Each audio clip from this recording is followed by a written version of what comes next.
ভাত নাই। তোমরা ভাত খাচ্ছ, আমি খাবো না? আমার কষ্টে উপার্জন করা টাকার ভাত আমি নষ্ট করতে চাই না। বাবা দে, প্লেটটা দেন, তোকে ভাত দিচ্ছি। থামো, তুমি ভুলে যেও না এই সংসার এখনো আমার কথায় চলে।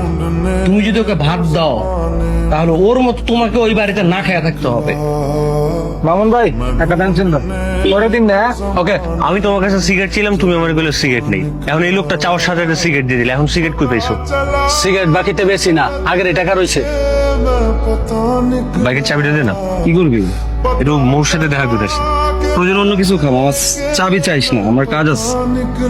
আমার কিন্তু একটু মানে জরুরি আর কি, 5,000 টাকা দিতে পারবি? আজকে মোয়ের জন্মদিন তো, ওর কিছু একটা গিফট দিতাম।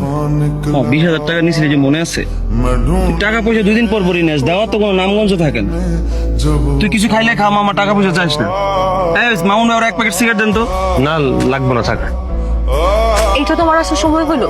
মানে আমি বুঝলাম না, আজকে একটা স্পেশাল দিন, আজকেও তোমার দেরি করতে হবে? কি হয়েছে তোমার? তোমার কি মন খারাপ? আমি কিন্তু তোমাকে চিনি, একটা সময় তুমি সব কিছুই করতে পারবা, তুমি অনেক বড় হবা। আর যত যাই হোক না কেন, আমি তো সবসময় তোমার সাথে আছি। তোমার মতো করে আর কেউ আমাকে বুঝবে না কখন। খেয়ে নে বাবা। আমি তো বেকার, আমার তো এবারে খাওয়ার অধিকার নেই।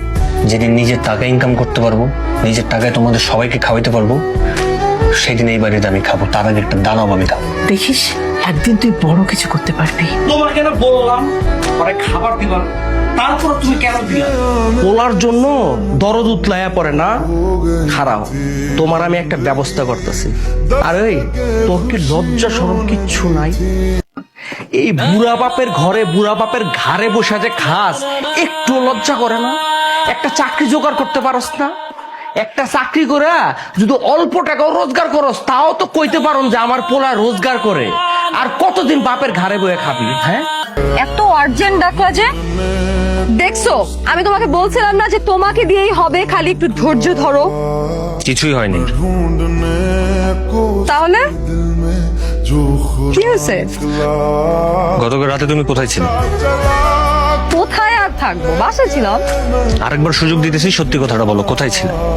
আমি কি মিথ্যা কথা বলতেছি নাকি? সত্যিই তো বলতেছি। এগুলো কি? তুমি এগুলা কোথায় পেয়েছো? এগুলো আমি কোথায় পেয়েছি সেটা তো তোমার জানার দরকার।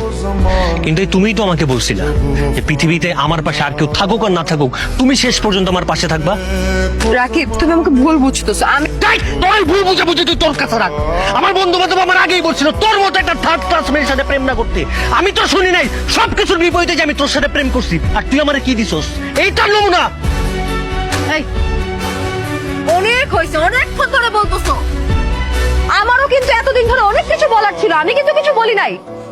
এই, বয়ফ্রেন্ড হিসেবে তুমি আমার জন্য কি করছো? হ্যাঁ, জীবনে কোনো একটা গিফট কিনে দিছো? সেটা তো দিতে পারো নাই। করছোটা কি?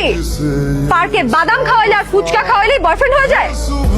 শোনো, বয়ফ্রেন্ড হওয়ার কোনো যোগ্যতাই তোমার নাই। আজকে থেকে তোমার সাথে আমার ব্রেকআপ। তুমি আমাকে আর কোনোদিনও নিজের গার্লফ্রেন্ড হিসেবে দাবি করতে আইসো না। আর আমি তোরে কি গার্লফ্রেন্ড হিসেবে দাবি করবো? তুই আমার বয়ফ্রেন্ড হিসেবে দাবি করিস না। আর তোমার এই চেহারাটা কখনো আমি আমার চোখের সামনে দেখতে চাই না।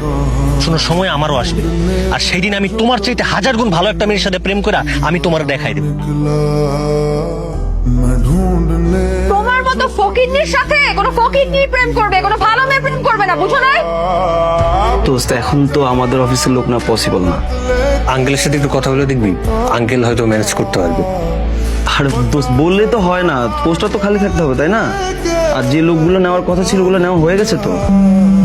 বন্ধু, তুই একটু বাইরে যা, আমার একটু ইম্পর্টেন্ট কল আসছে, তো কথা বলি, তারপরে তুই আয়। কতক্ষণ ধরে আমি তোমাকে কল করতেছি, হ্যাঁ তুমি আমার ফোন ধরো না কেন? আমরা লাঞ্চ করতে যাবো না?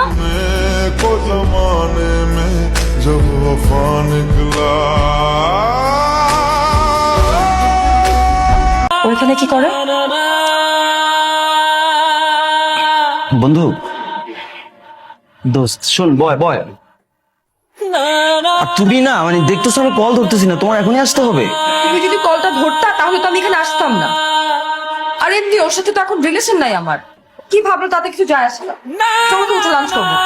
আচ্ছা চলো, এখনই যাবো। চলো না।